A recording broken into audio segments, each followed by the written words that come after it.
समस्या तब शुरू हो जाती है जब केंद्र में सरकार और किसी की हो, पार्टी की, और स्टेट में सरकार किसी और की हो। बाकी तो कोई तकलीफ नहीं है, केंद्र में एक ही पार्टी की सरकार है, स्टेट में भी एक पार्टी की सरकार है, नो प्रॉब्लम। वहाँ फाइनेंशियल संकट शुरू नहीं होता है। संकट कहाँ शुरू होता है? जब डिफरेंट पार्टी की डिफरेंट स्टेट में हो गई और सेंट्रल में दूसरी गवर्नमेंट हो गई। Problem is there. मैं हिंदी और अंग्रेजी दोनों में बोलता जाऊंगा। आपको अगर असुविधा हो तो कह दो, मैं विशुद्ध हिंदी में भी बोल सकता हूँ। हाँ, मिक्स ठीक रहेगी ना? Yes, you are comfort here, okay. तो अब समस्या हो गई कि कौन से पैसों पर स्टेट का अधिकार हो और कौन से पैसों पर केंद्र का अधिकार हो। कौन से टैक्स स्टेट लगाएगी, कौन से टैक्स सेंट्रल लगाएगी। सेंट्रल लगाएगी तो वो सेंट्रल तो स्टेट से कलेक्ट करेगी, तो कलेक्ट करेगी तो वापस उनका बंटवारा भी मांगेगी वो। तो उसके लिए एक बहुत बढ़िया गवर्नमेंट ने फंक्शनरी बना रखी है। अगर पॉलिटिकल की बात करें तो बेटा पॉलिटिकल में सरकार या commission, have you heard about it? सरकार या कमीशन में केंद्र सर्वोच्च होता है, स्टेट उनके अंडर में काम करता है। वो जब चाहे जब केंद्र स्टेट में राष्ट्रपति शासन लगा सकता है, उनको कॉल ऑफ करता है, उनकी सरकार को बर्खास्त कर सकता है। वो political, we are not concern with any political matters, we are going to concern with only financial matters, okay. Financial matter में क्या करेंगे? फाइनेंस कमीशन की स्थापना होती है। वित्त आयोग हर 5 साल बाद में होता है। क्या करता है? सेंटर और स्टेट के बीच में बंटवारा करता है। मैं थोड़ी बैकग्राउंड करके फिर मैं लिखाऊंगा विषय थोड़ा बहुत, लेकिन मैं थोड़ा समझा सकूं कि क्या चीज़ है, ठीक है ना। तो जब सेंटर और स्टेट के बीच में बंटवारा किस आधार पर हो? भाई ज्योग्राफिकल सिचुएशन, राजस्थान बहुत बड़ा स्टेट है, ज़्यादा मांग करेगा।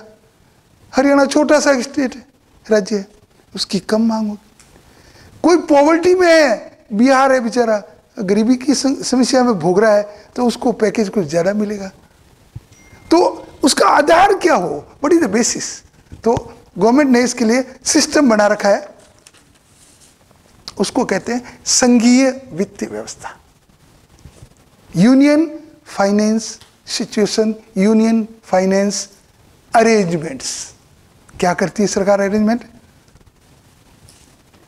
मेन प्रोविजन फिक्स कर लेती है। कौन कौन से?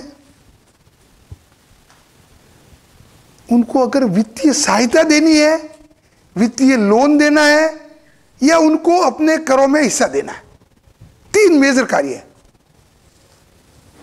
कैसे करते हैं? इसके लिए ट्रांसफर करती है, इसको स्टेचुटरी ट्रांसफर कहते हैं, हिंदी में उसको वैधानिक हस्तांतरण कहते हैं। कैसे करते हैं बेटा ट्रांसफर? केंद्रीय करों में अंशदान। केंद्रीय कर कौन कौन से होते हैं? No. Yes. Income tax is the central government tax, while commercial tax is state government. Transport, road tax, it is the no. It is the state tax and state duty. We are about octroi duty, excise duty. So many taxation are there. वो central की duty होती है। अब central के पास में इतनी machinery नहीं होती है, सेंटर के पास में इतनी मशीनरी नहीं होती है कि वो सब कलेक्ट कर ले। तो भार किस पे डालती है? राज्यों पर। तो राज्य कह रहे हैं सर हम फालतू यहाँ बेकार करते हैं क्या?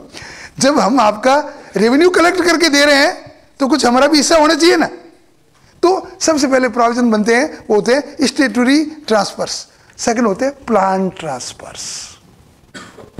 देखो हर गवर्नमेंट, स्टेट गवर्नमेंट और सेंट्रल गवर्नमेंट अपने थोड़ा हल्का आपको इंडियन इकोनॉमी के बारे में जानकारी हो तो गवर्नमेंट ऑफ इंडिया ने डेवलपमेंट का एक स्ट्रक्चर है। वो जब 1951 में प्लानिंग कमीशन बना था, अब उसका नाम प्लानिंग कमीशन का नीति आयोग बन गया। प्लानिंग कमीशन बना था तब उन्होंने एक सेटअप किया था और रशियन गवर्नमेंट से एक थ्योरी लेके आए थे।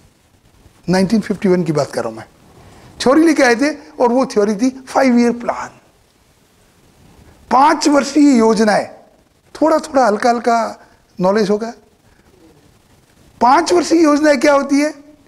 हर 5 वर्षों में, आगामी 5 वर्षों में क्या तो रेवेन्यू होगी और क्या एक्सपेंडिचर होगा, उनका सिस्टम बना के वो अप्रूव करवाते हैं, और फिर प्रत्येक वर्ष की समाप्ति पर 31 पर उसका असेसमेंट करते हैं, उसका इवैल्यूएशन करते हैं कि हमने इतनी रेवेन्यू कमाने का सोचा था, लेकिन यार घर में अपन नहीं बजट बनाते हैं। क्या करते हैं? किराया इतना आ जाएगा, तनख्वाह इतनी आ जाएगी, एरियर इतना आ जाएगा, हाउस रेंट इतना चुका देंगे, बच्चों की किराया इतना, बच्चों की फीस चुका देंगे, और इतना बच जाएगा।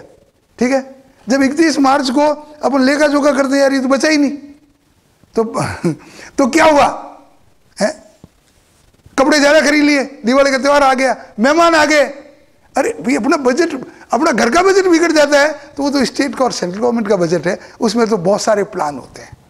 तो जब प्लान की व्यवस्था करते हैं, 5 ईयर प्लान की, तब अपन क्या करते हैं? रेवेन्यू का आकलन करते हैं। रेवेन्यू के सेट सोर्सेज है गवर्नमेंट ऑफ इंडिया के पास में या स्टेट गवर्नमेंट, कहीं से वो इलीगल सोर्सेज से रेवेन्यू नहीं कमा सकती। व्यक्ति कमा सकता है, व्यापारी कमा सकता है, उद्योगपति कमा सकता है, लेकिन government can't do it. Government अपने जो फिक्स रिसोर्सेज है, फिक्स रेवेन्यू के रिसोर्सेज है, उन्हीं से रेवेन्यू लेती है और प्लान क्रिएट करती है, 5 वर्षीय योजना। ठीक है, जैसे have you heard about Pachpadra refinery, a very near from Jodhpur, 100 kilometre far from Jodhpur. What is this?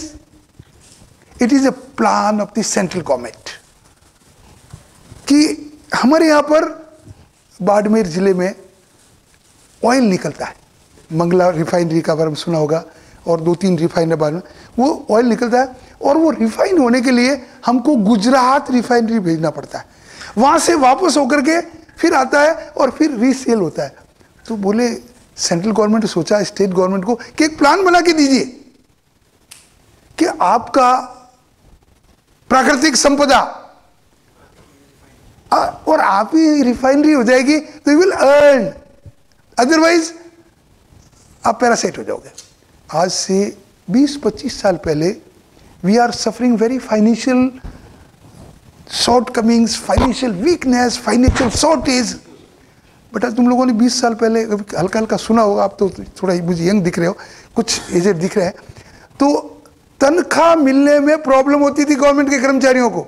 Rajasthan government बोले वहां से बजट क्लियर नहीं है, वहां से ट्रेजरी ने बिल पास नहीं किया। What is the reason behind it? बोले बजट नहीं है, रेवेन्यू नहीं है। तो अब ऐसी स्थिति नहीं है, क्योंकि हमने प्लान जो बनाया था रिफाइनरी का, वो रिफाइनरी का प्लान अप्रूव हुआ और हमारे को करोड़ों की राजस्व हुई, करोड़ों की। हम राजस्थान सरकार आज अपर एंड में आ गए। हम ऐसे ही कमजोर याचक की तरह नहीं है, केंद्र के सामने जाके हाथ फैलाए कि हमको कुछ पैकेज दीजिए, हमको कुछ राहत दीजिए, हमको कुछ नो। हम क्या बन गए? आत्मनिर्भर बन गए। किसके लिए? हमने प्लान बनाया और सेंट्रल गवर्नमेंट अप्रूव किया। और थर्ड वन है अदर ट्रांसफर्स। कोई भी गवर्नमेंट चाहती है कि भाई ये स्टेट, अभी जैसे किसी स्टेट में फ्लड आ गया, किसी स्टेट में बहुत बड़ी महामारी फैल गई है, तो अब उस स्टेट में ही हेल्प होगी, दूसरे स्टेट में थोड़ी होगी। तो सेंट्रल गवर्नमेंट उनको हेल्प करती है। ठीक है, इसके लिए इंडियन कॉन्स्टिट्यूशन में, भारतीय संविधान में 264 264 से 300 तक पूरे सेक्शन फाइनेंशियल सिस्टम के बारे में बना रखे हैं।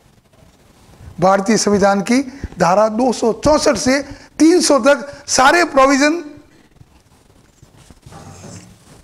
कोई समस्या? मैं मेरे को पिलाओगे तो I am old man, I can tea, yes I can take tea, no problem. मैं चाय का शौकीन भी हूं, लेकिन बीच में व्यवधान होगा 5 मिनट का। चलो 300 तक भारतीय संविधान में ये प्रोविजन कर रखे हैं कि स्टेट में कैसे कैसे काम करेंगे।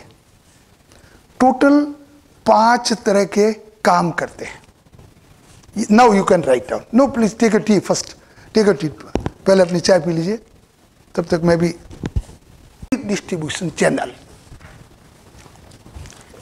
चैनल समझ गए ना? 5 डिस्ट्रीब्यूशन चैनल है। उसमें फर्स्ट है केंद्र तथा राज्य सरकारों के आय के स्रोत का निर्धारण, determination of the sources of state and centre, number 1। Second, section 275, कुछ केंद्रीय कर प्राप्तियों का केंद्र तथा राज्यों के बीच में विभाजन, distribution of the revenue between central and state. Third one is transaction of the loans, ऋणों का लेन देन। देखो, स्टेट गवर्नमेंट केंद्र सरकार से ऋण भी लेती है। अब वो पॉलिटिकल मैटर में वो चुकाते कब जाते हैं, ये इसमें अपने को नहीं पढ़ना है, क्योंकि ये बार बार पॉलिटिकल मैटर आएगा बीच में। जब बातें करेंगे तो कि राज्य सरकार ने इतना ऋण लिया, केंद्र सरकार कह रहे हैं हमारे पहले लोन चुकाओ, वो के इंटरेस्ट चुकाओ, वो के हम नहीं चुकाएंगे, और ये झोड़ चपाटे, ये we should not concern about any political matters. अपने को तो स्टेट की बात करें, और वो फाइनेंशियल ऋणों का लेन देन। फोर्थ, राज्यों को सहायता एवं अनुदान, aids and subsidy to the states.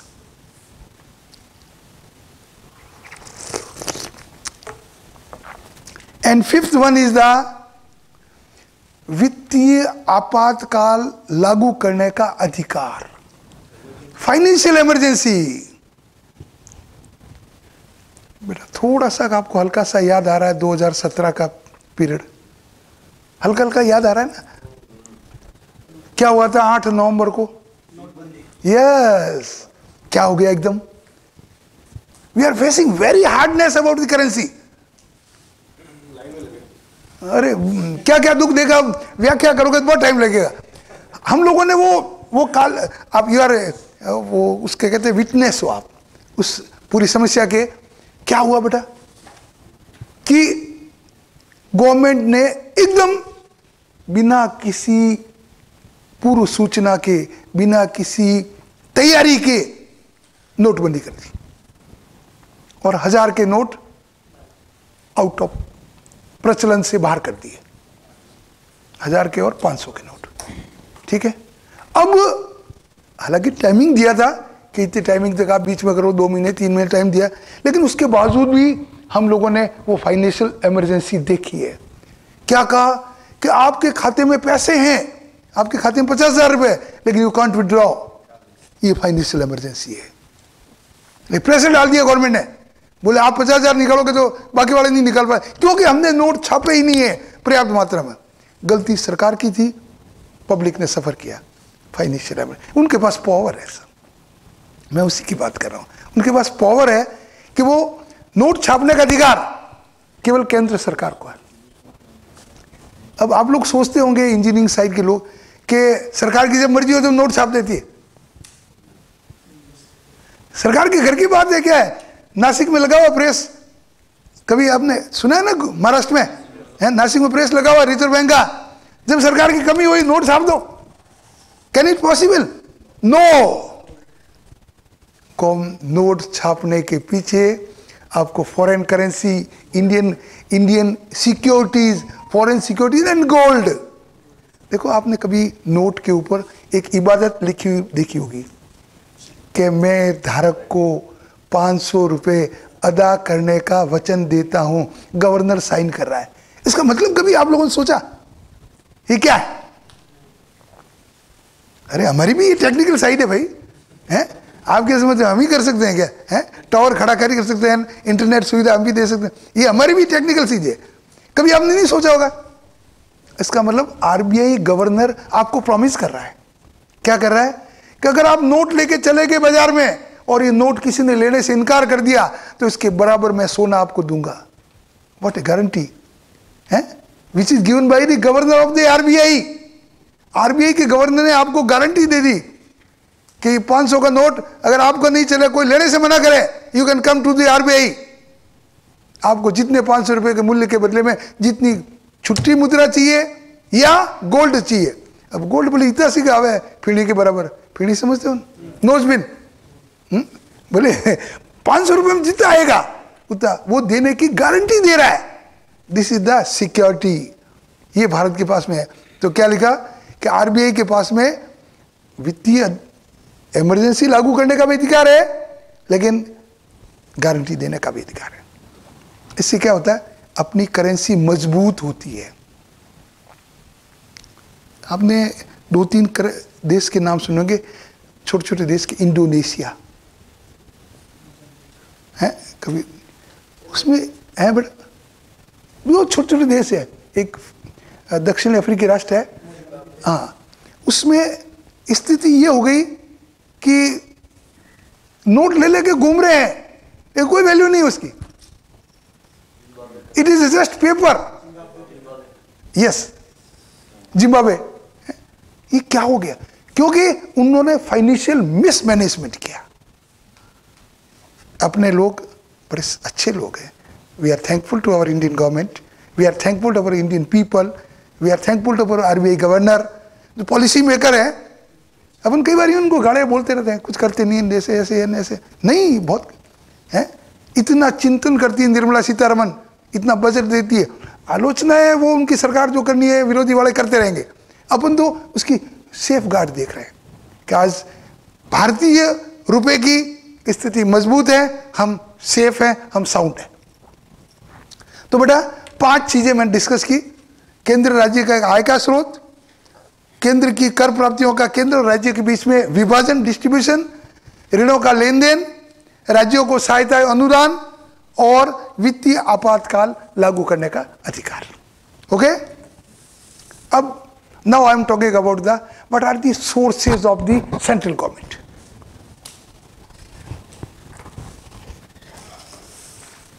लगभग मेजर तो बहुत सारे हैं, लेकिन there are 16 sources central government उससे कलेक्ट कर सकती है। Now you can write down, ये हिंदी में मेरे लिखे हुए हैं, मैं उसका अंग्रेजी वर्जन करता रहूंगा। आयात निर्यात शुल्क, इंपोर्ट एक्सपोर्ट टैरिफ, ड्यूटी कह दो टैरिफ कह दो, one and the same thing. Second one is निगम कर, कॉर्पोरेट टैक्स।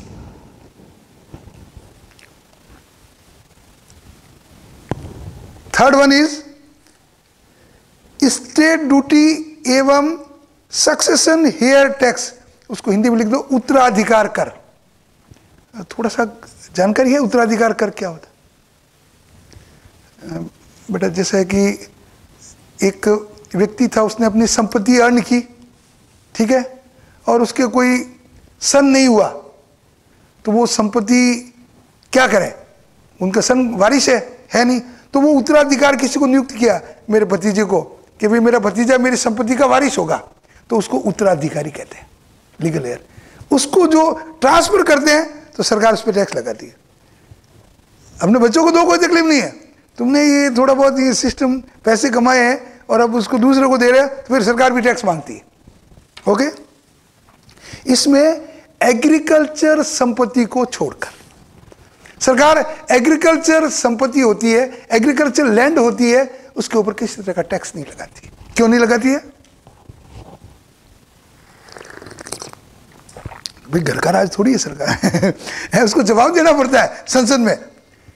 एग्रीकल्चर लैंड के ऊपर टैक्स इसलिए नहीं लगाते हैं क्योंकि एग्रीकल्चर लैंड किसानों की आजीविका का साधन है, वो प्रॉफिट या लाभ कमाने का साधन नहीं है। उद्योगपति है, वो तो इंडस्ट्री खोल के फिर लाभ कमाएगा, लेकिन एग्रीकल्चर का किसान है, वो अपन जीवन यापन के लिए कर, इसलिए उनको छोड़ा हुआ है। फोर्थ वन, अखबारों तथा विज्ञापन पर बिक्री कर। देखो न्यूज़पेपर होते हैं, उसमें बड़े बड़े ऐड आते हैं, उसके बाद में उसको विज्ञापन कहते हैं, ऐड कह दो, और ये सर्कुलेशन ऑफ दी बड़े बड़े, ये तो अपन राजस्थान में तो ये भास्कर या पत्रिका, ये अखबार है, छोटे छोटे हैं, ये सर्कुलेशन का है। दिल्ली लेवल पे हिंदुस्तान टाइम्स है, times of India, national Herald है, ये इतने अखबार पॉपुलर है, बहुत उसकी सर्कुलेशन लिमिट है, सरकार को बहुत रेवेन्यू होती है, उसके ऊपर विज्ञापन छपाते हैं, विज्ञापन वालों कहते हैं तुम कमाते हो, हमें विज्ञापन का टैक्स का कुछ हिस्सा हमारा भी बनता है, वो सेंट्रल गवर्नमेंट लेती है। ओके, कृषि के अतिरिक्त अन्य आय पर कर, एग्रीकल्चर लैंड को छोड़कर दूसरी कोई आय होगी, जैसे ऐसी कौन सी आय होगी? थोड़ा आप थोड़ा दिमाग को हल्का हल्का जोर दो, हल्का, ताकि तुम्हें कुछ कॉमर्स की कुछ चीजें निकलेगी। इंटरेस्ट तो है, उसमें प्रोविजन है। ऐसे आपको अनायास लॉटरी लग गई ठीक है ना? यस, ऐसा कोई चीज जो आपको अनायास रेवेन्यू हो गई, उसके ऊपर गवर्नमेंट को टैक्स देना पड़ेगा। You will have to pay the tax to the government. Yes, why not? KBC में चले गए और वो पता नहीं 7 करोड़ देते हैं क्या? मुझे तो वो फ्रॉड लगता है बेटा, अब आपको पता नहीं क्या, मुझे तो वो 7 करोड़ ने वो नाटक कर, 7 करोड़ थोड़ी अमाउंट होती है यार। मैंने मेरी पूरी नौकरी कर ली 38 साल की, मुझे 7 करोड़ नहीं मिले। नहीं, ऐसा होता है क्या? वो सब अगर ऐसे आपको भाई दी अमिताभ बच्चन ने बुला दिया और कहा साहब हॉट सीट पे बैठिए, आपको 12 सवाल है और आपने 50 लाख रुपए कमा लिए, तो आपको टैक्स देना, वो टैक्स पहले ही काट लेते हैं, उसको TDS कहते हैं, टैक्स डिडक्टेड एट सोर्स। अपने आप काट के, आपने 50 लाख कमाए तो उसके ऊपर 15%, 15.75, 7,50,000 काट करके ही आपको देंगे, के लॉस है, रिमेनिंग अमाउंट आपका है, टैक्स हमने पहले ही काट लिया। ओके, रेलवे नंबर 6 के 5th 6 नंबर 6, रेलवे समुद्र तथा वायु परिवहन पर लगाए गए कर, railway, marine and air transport, ये तीनों ही केंद्र सरकार की इकाई है, ठीक है ना? अपनी तो क्या है, राजस्थान की, राजस्थान राज्य पथ परिवहन निगम, उसका जो रेवेन्यू है, और मैंने अखबारों में रोज पढ़ता हूँ, आप भी पढ़ते हो, वो घाटे में चल रहा है। अब देखो, अब हवाई जहाज है उसकी, वो हवाई जहाज वालों को पावर अलग दे रखा बेटा। अपने यहाँ तो रेलवे में फिक्स है कि जोधपुर से दिल्ली का किराया 750 रुपये है, वहाँ हवाई जहाज में ऐसा नहीं है। आपको दिल्ली जाना है और अवेलेबिलिटी ऑफ द सीट है तो आपको 5,000 में दे देंगे, नहीं तो 15,000 भी हो जाएगा। यार ये कैसा हो सिस्टम? ये रेवेन्यू कमाने के तरीके हैं? वो तत्काल वाला एक सिस्टम है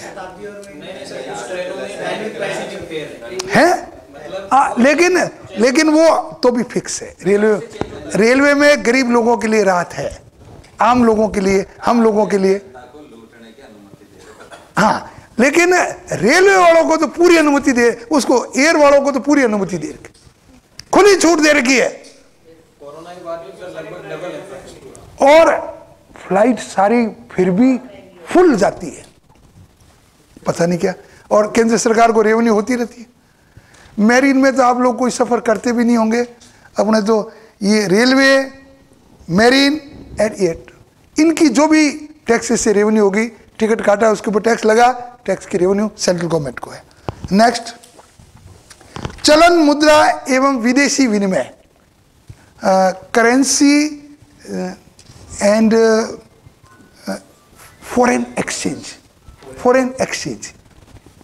देखो आप कभी आप लोगों को विदेश जाने का मौका मिला होगा, नहीं मिला। इफ यू गो, सपोज कीजिए आप दुबई चले गए, आप वहाँ गए और आपकी जेब में वो भारतीय करेंसी वाले नोट है, 500 के नोट है, 2000 का नोट है, 500, वो वहाँ, हाँ, आप वो वहाँ पे काउंटर लगा हुआ है, counter is there, you please go there, सारे नोट दे दीजिए, बदले में वो एक्सचेंज करके आपको दिरहम दे देगा। दिरहम वहाँ की करेंसी है, दिरहम यूएई गवर्नमेंट की करेंसी है, अपनी जैसे रुपया है ना, इंग्लैंड की जैसे पौंड है, अमेरिका की डॉलर है, जापान की ये नहीं। बोलो you are well aware, very good,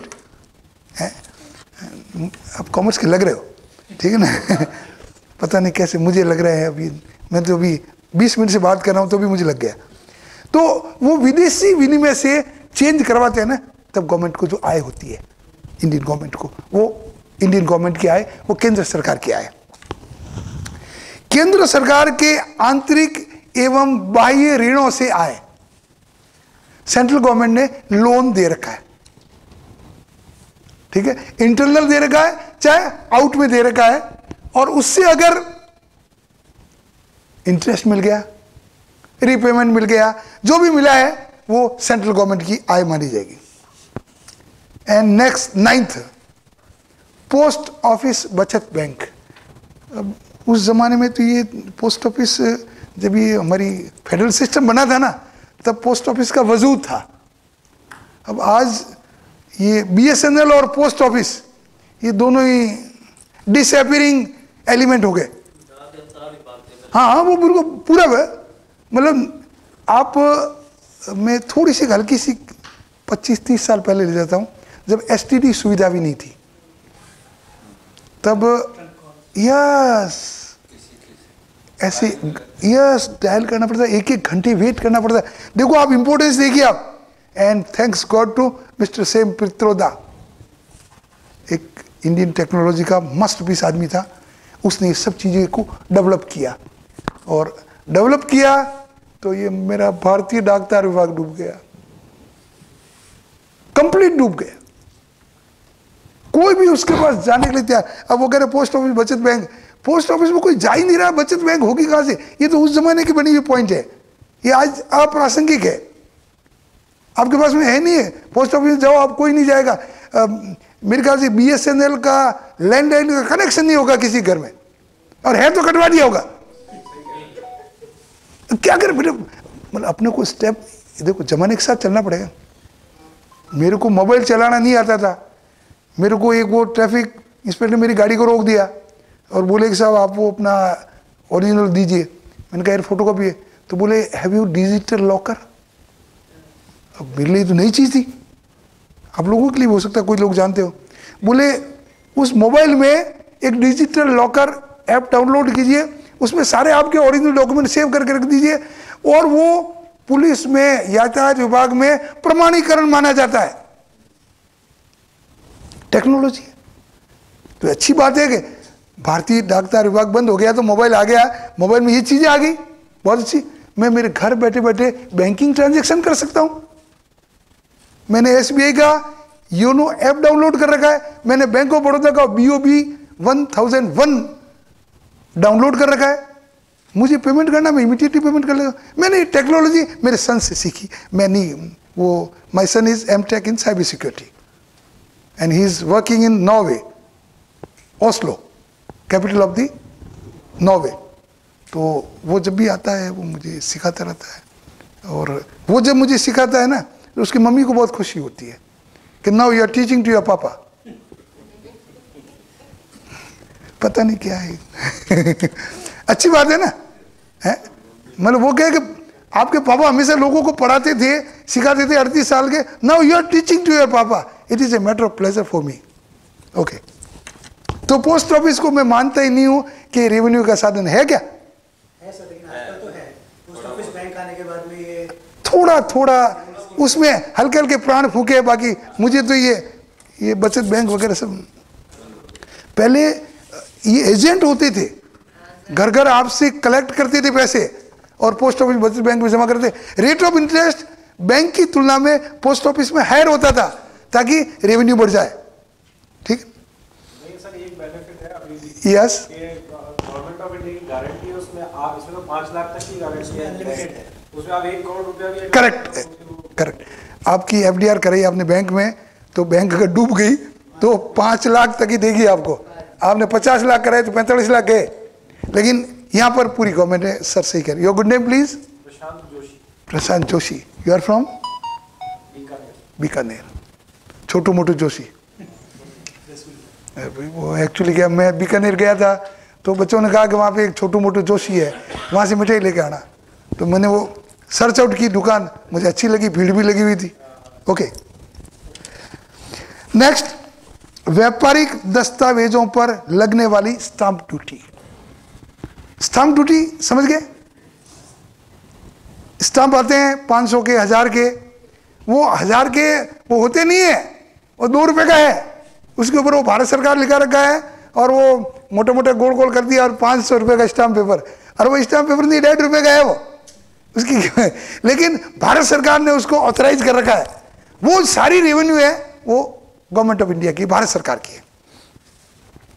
ठीक है, दूर संचार प्रसारण आया, मैं नहीं मानता इसको अभी भी, ये तो घाटे में चल रहा है। ठीक है ना, अगर दूर संचार से भी अगर आय प्राप्त हो रही है, BSNL ब्रॉडबैंड, कहीं इक्के दुके हमारे जैसे लोग ने लगा रखे हैं, कंप्यूटर में जोड़ रखे हैं ब्रॉडबैंड। आजकल तो फाइबर होता है ना, वो हमारे वो अभी भी पुराना, हाँ जियो फाइबर, कई लोगों ने अभी तक ब्रॉडबैंड BSNL का लगा रखा है। फाइबर जो है, हाँ वो इनिशिएशन तो BSNL से ही था। हाँ, इंफ्रास्ट्रक्चर BSNL का है। गवर्नमेंट उसी का था, लेकिन गवर्नमेंट ने उसको अनुमति नहीं दी, जियो को दी, नाम आ गया जियो फाइबर, जबकि जियो का कुछ नहीं है। और सारी आधारभूत संरचना BSNL की है। जितने भी टावर है, हाँ, रेडियो टावर, सब BSNL के, सब BSNL के नहीं, एयर इंडिया के। हाँ, और वो ये जियो जो है रिलायंस वाला, ये किराए दे रहा है उनको, बहुत सुंदर, और मजे कर रहा है, और देखो उनको घाटा, उनको अनुमति तक नहीं देता। देखो आपको मैंने आज को कॉमर्स पढ़ाई तो फायदा हुआ ना आपको जानकारी होगी कि ये लोग क्या कर रहे हैं। नहीं तो पहले जब भी बजट आता था, you man of science, man of technology, man of engineering, बोले ये अपना काम करने। अब आपको थोड़ा थोड़ा लगा कि नहीं यार, बजट के बारे में हमको 5-10% जानकारी हुई, सतही ज्ञान तो वही है कि भाई बजट क्या होता है। नेक्स्ट, मुझे मैम ने कहा 4 बजे पहले क्लास छोड़नी है आपको, सॉरी है। व्यापारिक दस्तावेज हो गया, कंपनियों तथा व्यक्तियों को पूंजीगत मूल्य पर कर, कंपनियों पर जितनी भी कैपिटल रेवेन्यूज होती है उनके ऊपर जो टैक्स लगाया जाता है वो सेंट्रल गवर्नमेंट की रेवेन्यू होती है। संगठित लॉटरियां, जितनी भी लॉटरी से आए हैं वो सब सेंट्रल गवर्नमेंट की है। रिजर्व बैंक से प्राप्त आय, रिजर्व बैंक ने अपने सिक्योरिटीज सेल की या शेयर किए, शेयर से डिविडेंड आया, जो भी रेवेन्यू RBI की हुई है वो सब सेंट्रल गवर्नमेंट की रेवेन्यू होगी। एंड नंबर 14, शराब एवं नशीली वस्तुओं के अतिरिक्त भारत में निर्मित अन्य वस्तुओं पर उत्पादन शुल्क। शराब तो स्टेट गवर्नमेंट को दे रखा है, आबकारी विभाग है ना, वो राजस्थान सरकार का, मध्य प्रदेश सरकार का, उनका है। आबकारी विभाग स्टेट गवर्नमेंट के, लेकिन उसके अतिरिक्त कोई भी, पता नहीं कितनी नशीली वस्तुएं आती है, मुझे पता नहीं, मैं नहीं जानता, आप लोग जितने जानते हो उसके बारे में। वो जिनके ऊपर वो टैक्स लगाते हैं, पकड़े जाते हैं, रेवेन्यू होती है, वो सेंट्रल गवर्नमेंट की है। एंड लास्ट वन, केंद्र के अधीन संपत्ति से आय।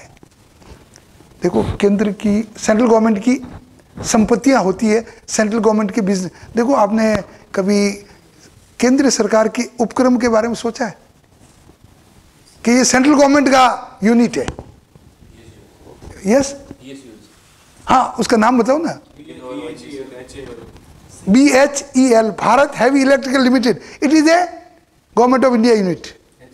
HEL, यस, ये जितने सारे जो सेंट्रल गवर्नमेंट के, जिसको हम पब्लिक सेक्टर यूनिट कहते हैं, उस पब्लिक सेक्टर यूनिट से जो भी प्रॉफिट होता है वो सेंट्रल गवर्नमेंट की रेवेन्यू होती है। आई थिंक मैंने छोटा सा कभी आपको इंट्रोडक्शन दिया, अभी तो बहुत तैयारी करके थे, लेकिन मैं आज कहीं फंस गया और आप लोगों के भी आधा घंटा नुकसान हो गया। शराब और इनके अलावा जी, बाकी उत्पाद शुल्क सेंट्रल गवर्नमेंट, और शराब है वो स्टेट गवर्नमेंट का। या तो जैसे गुजरात में अभी बहुत बड़ा कंटेनर नशीले पदार्थ में पकड़ा गया। गुजरात बंदी है सर। नहीं बंदी, मैं हाँ। इस बात को नार्कोटिक्स के अंदर हाँ, नार्कोटिक्स, यस पकड़ा गया, जी, उसका ऊपर अगर टैक्स या कोई अधिकार है वो सेंट्रल गवर्नमेंट, सेंट्रल गवर्नमेंट का, सेंट्रल गवर्नमेंट का। वो पकड़ा गया, पुलिस थाने में जमा हो जाएगा, सेंट्रल गवर्नमेंट के नार्कोटिक्स डिपार्टमेंट आएगा। नार्कोटिक्स डिपार्टमेंट सेंट्रल गवर्नमेंट का है, वो स्टेट गवर्नमेंट का नहीं है। ठीक है, तो I think it is over. Yes yes, railways के लिए जैसे गवर्नमेंट अगर जमीन एक्वायर करती है स्टेट गवर्नमेंट से, तो क्या स्टेट गवर्नमेंट को भी पैसे देती है वो? करेक्ट करेक्ट, बिल्कुल। देखो रेलवे लाइनें बिछानी है और कोई लाइन किसी के खेत में होकर निकली है, उसकी ज़मीन एक्वायर की है, ज़मीन एक्वायर कर उसको कंपनसेशन कहते हैं, क्षतिपूर्ति। वो स्टेट गवर्नमेंट को देना पड़ता है। स्टेट गवर्नमेंट उनके जो खेत का मालिक है ना वहाँ तक पहुँचाता है। बिल्कुल, ये तो नियम है। अपनी व्यक्तिगत जब संपत्ति जाती है, नुकसान कोई सहन नहीं करेगा। कई बार देखो, आपने इधर से आप पाली से गए होंगे, आप रोहट की तरफ, जोधपुर से रोहट की तरफ, तो एक छोटा सा कस्बा रोहट आता है, मैं उसकी बात कर रहा हूँ। वहाँ पर उसको हाईवे को ऐसे निकाल रहे थे क्योंकि ज़मीन बहुत सारा रिक्वायर हो रही थी, लेकिन वहाँ के व्यापारियों ने और उस ज़मीन के मालिकों ने मना कर दिया कि हमारे यहाँ से ज़मीन नहीं देंगे, नहीं दी। वो अब दोनों तरफ से दीवारें खड़ी कर दी। आप लोग देखना, बड़ा कंजेस्टेड है वो, है, दीवारें खड़ी कर दी और वो निकाल रहे हैं। कैजुअलिटी हो सकती है, दुर्घटना हो सकती है, स्टेट हाईवे गुजर रहा है, लेकिन हमने, हमारे भारतीय लोग हैं, हम नहीं सोचते। No, it is my personal property, I will not sell it. Government के पास पावर है एक्वायर करने का, लेकिन इससे जन आंदोलन, जन विद्रोह भटकने का गवर्नमेंट, देखो एक बात है, गवर्नमेंट भी जनता से बनी हुई है ना, तो जनता का विद्रोह गवर्नमेंट सहन करके रेवेन्यू नहीं कर सकती। फिर वो स्थिति ये हो जाएगी, उस गवर्नमेंट को जनता आगामी चुनाव में उखाड़ के फेंक देगी। Okay, thank you very much. अगर देखो कल मुझे समय मिला तो फिर आपसे शेयर करेंगे, कुछ लिख के लाया था, पूरा नहीं हो पाया। Thank you very much.